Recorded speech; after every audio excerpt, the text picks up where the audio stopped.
chair recognizes the gentleman from Kentucky. Thank you, Mr. Chairman.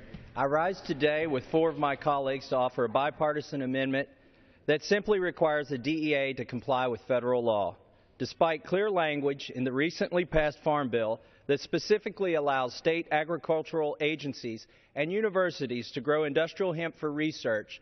The DEA decided to ignore the plain text of a federal statute.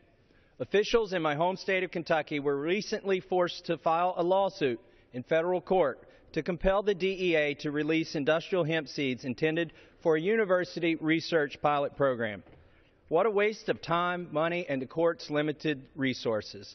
States cannot launch industrial hemp pilot programs if the DEA seizes the seeds before they reach their destination. And although the DEA did recently agree to release the seeds, my amendment ensures that this type of DEA action won't happen again. If this were simply about seeds, I wouldn't be here. We've got that resolved. But there are further issues. There are more issues. For instance, the DEA has been very ambiguous on whether they are going to assert authority to say that hemp can't be grown on private property. Listen, where else are you going to grow it? It's not like the government has farms. And the Farm Bill is clear in this language. The Farm Bill says that the state authorities shall register these sites, not the DEA, yet the DEA refuses to acknowledge that.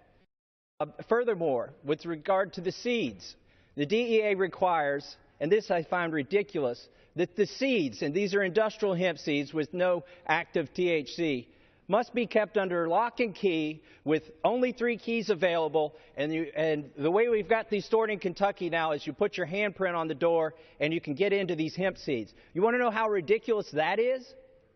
By the end of this growing season, we're going to have thousands of pounds of hemp seeds, not 250 pounds of hemp seeds. So the question is, what is the DEA going to do going forward? We would just want them to simply obey the law. The fact is that growing hemp for research purposes has always been legal. So why hasn't it been done? Because it required interfacing with the DEA. And the DEA purposely used regulations to stop any of this research. The Farm Bill that I co-sponsored was to clear the way for hemp industrial research, not to perpetuate a broken process where the DEA obfuscates and delays, but to give that freedom to state and local governments. And I reserve the balance of my time.